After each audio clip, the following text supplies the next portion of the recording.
Ayrılığın acısı. Ayrılığın ne olduğunu sen giderken, hasretin ne kadar acı olduğunu senden ayrılırken anladım. Ama anlamadığım bir şey var. Senden neden hala uzakta olduğumu ve senin hasretinle tükenirken geçip giden ömrümün neye yaradığını.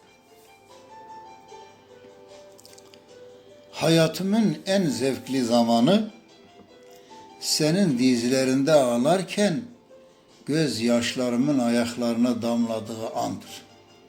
Çünkü bu beni sana daha çok bağlar, sana daha çok yakın olur.